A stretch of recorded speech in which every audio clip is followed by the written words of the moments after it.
Okay guys, I've got a pretty awesome one here today. It's the brand new range from Snowy River Caravans, the SRT, or the multi-terrain.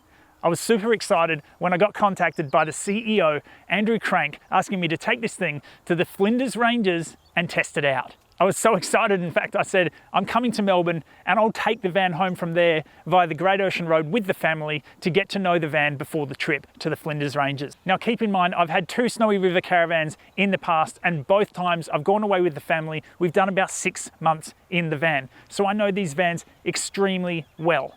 And I've got to tell you, I was blown away by all the added features in this SRT model. All of these little details that I've always wanted to either customize or have customized in all my other vans.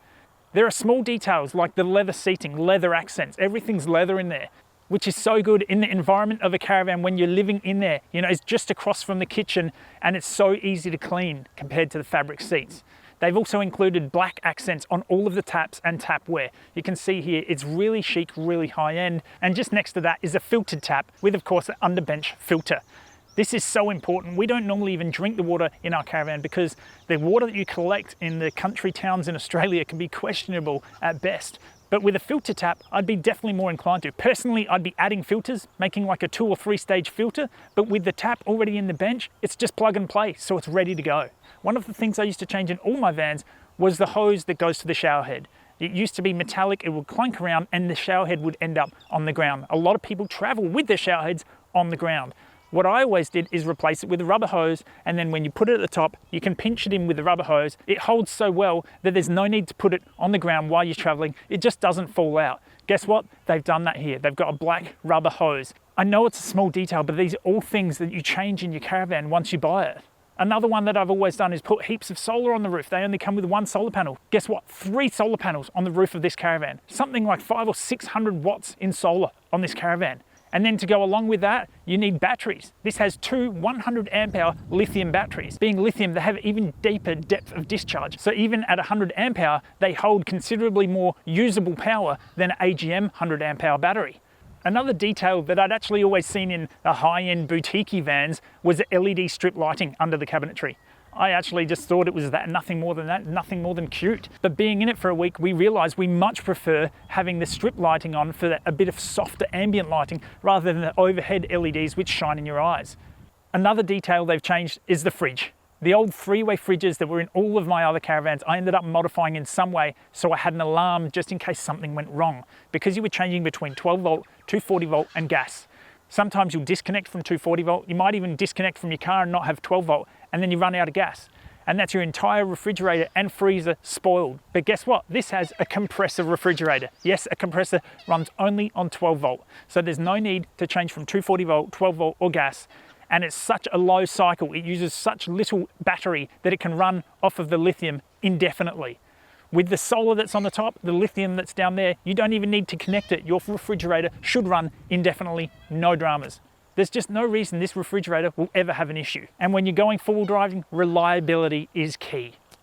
Now, in talking about the refrigerator, with the 3-way refrigerators, because they run on gas, they've got a vent at the bottom to let fresh air in and a vent at the top to let the gases and hot air out. That being said, you ask any manufacturer, if you aim a hose directly at the back of that fridge, at the vent, water will go in the van. You might not see it in the van because it hits in the back of the fridge, but guarantee you it will splatter through. They are the worst part of a van when it comes to waterproofing. With this, no vent needed. In fact, it's only got a locker hatch on the back for access to the cabling. Besides that, it is absolutely waterproof. You could aim your hose directly at that locker and no water will get in. So another detail that I've noticed coming out of my old bunkie is the length of the bunks. These bunks are longer. I don't know if it's 50 or 100 mil, but they're actually longer than the other bunks. I know that because I used to lay with my feet on the bottom wall and my head would touch the top wall. It was my exact height, maybe just a bit shorter. Now I'd have 50 mil to spare. That being said, they've even got a nook at the end of the bunks for the kids. Again, I thought these nooks were, just for a bit of show. Oh, look, we have a special little hole here, but they're so useful. The kids would put their books in there, they'd put their drink bottle in there, some teddies. It kept it out of the bed, which is evidently where all of that stuff would normally be. And then on top of that, it's got a light switch so you can have some backlit ambient lighting for when they're in bed. They've also got, of course, the reading lamps next to them and a USB charger. That being said, when you turn the power off in the van at night time, it turns all of that stuff off. So as a parent, you don't need to be concerned about the electronics around their heads while they sleep. Another feature that most people will completely overlook is it's now got double glazing. My first caravan only came with single glazing. Double glazing is so much better for keeping in the thermal efficiencies, for keeping the warm air inside while it's freezing out, or keeping the cold air in while it's boiling out. It's just so much better having the 2 window panes for the air to regulate.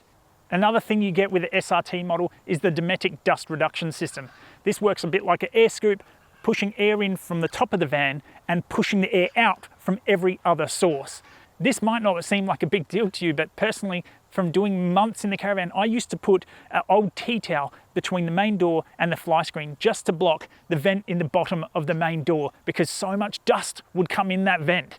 So having the dust reduction system is an absolute win, especially if you're going along dirt roads. So that was a look through the internal of the SRT model. Next video, we'll be going to the Flinders Ranges and checking out all the suspension and having a look over it externally. And believe me, there's as much going on externally as there is internally. There is so much in this caravan. This is such good value for money. I would get this SRT model over the standard Snowy River Caravan any day. For more information, head to snowyrivercaravans.com.au or contact your local dealer.